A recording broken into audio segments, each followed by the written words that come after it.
ఆ cinema title ఏంటంటే బాబుగారి మాటలకు అర్థాలు వేరులే. ఇది సినిమా టైటిల్. అంటే ఎన్నికల ముందేమో బాబు వస్తే జాబ్ వస్తుంది, ఇంటింటికి ఒక ఉద్యోగం వస్తుందని అని చెప్తారు. అంటే దాని అర్థం ఏంటి? ఆయన వచ్చిన తర్వాత మద్యం షాపులు వస్తాయి, ఊరూరా బెల్ట్ షాపులు విస్తరిస్తాయి అని అర్థం అన్నమాట. అలాగే ఎన్నికల సమయాల్లో బాబుగారు వస్తే పరిశ్రమలు వస్తాయి అని చెప్తారు. ఆ వచ్చే పరిశ్రమలు ఏంటి? ఈ కల్తీ లిక్కర్ పరిశ్రమలు అనమాట, కల్తీ సారా పరిశ్రమలు అని మనం అర్థం చేసుకోవాలి. ఇలా గత 18 నెలలుగా ఈ కూటమి ప్రభుత్వం అధికారంలోకి వచ్చిన దగ్గర నుంచి బాబుగారు ఒక మాట మాట్లాడారు అంటే దానికి చాలా లోతైన అర్థాలు ఉంటాయి.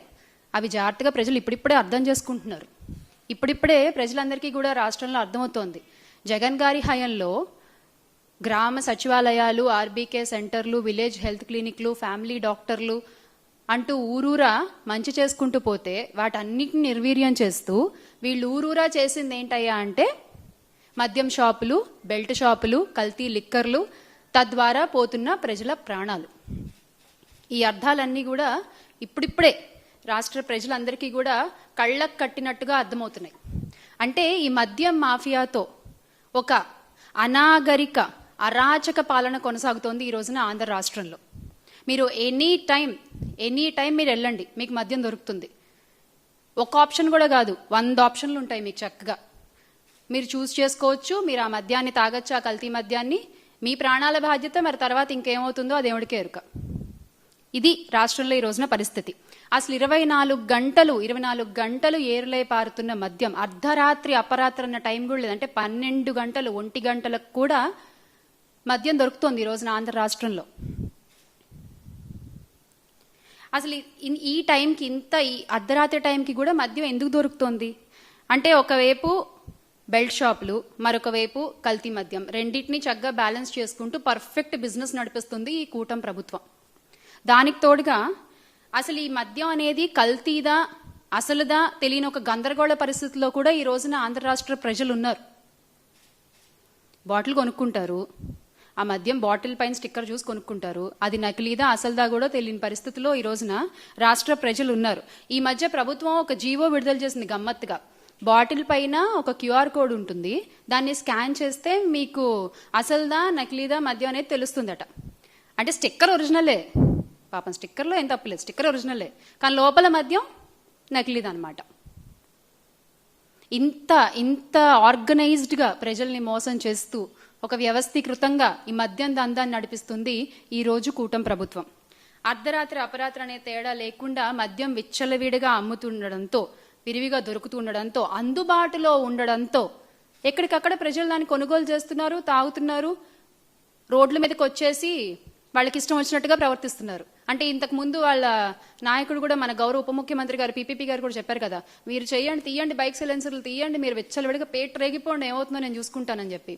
సో ఒక ధైర్యం వచ్చేసింది అనమాట ఈ రోజున నేరగాళ్ళందరికీ కూడా. ఒక ధైర్యాన్ని ఇచ్చింది ఎవరు? ఈ కూటమి ప్రభుత్వమే. ఎలా? ఈ మద్యం ద్వారా. అదే మీరు ఒక టైం అంటూ రిస్ట్రిక్ట్ చేసి ఇంతవరకే మీకు మద్యం దొరుకుతుంది అని చెప్తే ఇన్ని ఘోరాలు, ఇన్ని అఘాయిత్యాలు, ఇన్ని అత్యాచారాలు, ఇన్ని అన్యాయాలు జరిగే అవకాశం తగ్గుతుంది కదా. మొన్న కర్నూలు బస్సు విషాదం తీసుకున్నట్లయితే గనక ఆ బైకర్ అర్ధరాత్రి మద్యాన్ని కొనుగోలు చేసి ఆ మద్యం మత్తులో బైక్ నడిపి పరోక్షంగా 19 మంది ప్రాణాలు పోవడానికి కారణం అవ్వలేదా? దానికి కారణం ఈ నకిలీ మద్యం కాదా? ఈ మద్యం మాఫియా కాదా? అసలు హైవే పక్కన బెల్ట్ షాపులు నడుపుతారా మీరు? అలా చేయొచ్చా? మీకు బాధ్యత లేదా ప్రజల ప్రాణాల పట్ల? ముఖ్యంగా ఈ బెల్ట్ షాపులపై మాకు కొన్ని ప్రశ్నలు ఉన్నాయి. ఆ ప్రశ్నలకి సమాధానం చెప్పే దమ్ము, సమాధానం చెప్పే సత్తా ఈ కూటమి ప్రభుత్వానికి ఉంటే సమాధానం చెప్పండి. కొన్ని ప్రశ్నలు ఉన్నాయి మాకు. కర్నూలు బస్సు ప్రమాదానికి సంబంధించి రాష్ట్ర ప్రభుత్వం సమాధానం చెప్పగలరా? మీరు దీనికి బాధ్యత తీసుకుని మీరు సమాధానం చెప్పగలరా? మద్యం విచ్చలవిడిగా అమ్మడం వల్లే ఈ ప్రమాదం జరగలేదా? దీన్ని మీరు కాదనగలరా? అలాగే మీ విచ్చలవిడి విక్రయాల వల్ల, హైవేల్లో మద్యం అమ్మడం వల్ల ఈ ప్రమాదం జరిగింది. ఇది రాష్ట్ర ప్రభుత్వం బాధ్యతారాహిత్యం కాదా? హైవేకి అత్యంత సమీపంలో అసలు మద్యం షాపులు ఎందుకు నిర్వహిస్తున్నారు మీరు? అది తప్పని మీకు తెలీదా? రాత్రి 7 గంటలకు 8:45 శివశంకర్ అనే వ్యక్తి లిక్కర్ తాగారని మీరు చెప్తున్నారు. ఆ సమయంలో తాగితే తెల్లవారుజామున 3 గంటలకు బస్సు ప్రమాదం జరిగింది. ప్రభుత్వ వాదన పేలవంగా ఉంది కదా, ఈ విషయం మీకు అర్థం కావట్లేదా? మీరు చెప్పేటువంటి వాదన ఏదైతే ఉందో, మీరు చేసేటువంటి వాదన అది ఎంత పేలవంగా ఉంది. అది దొరికిపోతున్నారు కదా మీరే అక్కడ. లక్ష్మీపురంలో బెల్ట్ షాప్ నిర్వహిస్తున్న మాట వాస్తవం కాదా? బెల్ట్ షాప్ నిర్వహిస్తున్న వ్యక్తి తన ఇంటి సీసీ కెమెరా కూడా పెట్టారు. మరి ఎందుకు మీరు ఆ ఫుటేజ్ బయట పెట్టట్లేదు? ఎందుకు ఆ వ్యక్తిని మీరు విచారించట్లేదు? అంటే ఈ నిజాలు బయటకు వస్తే మీ లోసుకులు బయటపడతాయనా? మీ తప్పు బయటపడుతుందనా? లక్ష్మీపురంలో ఉన్నది 1 కాదు 2 కాదు, ఏకంగా 3 బెల్ట్ షాపులు ఉన్నాయి. ఇది నిజం కాదా? దీన్ని మీరు కాదనగలరా? రాష్ట్రంలో ములకల్ చెరువులో నకిలీ మద్యం ఘటన బయటపడిన తర్వాత హడావిడిగా మీరు క్యూఆర్ కోడ్ అనే దాన్ని తీసుకొచ్చారు.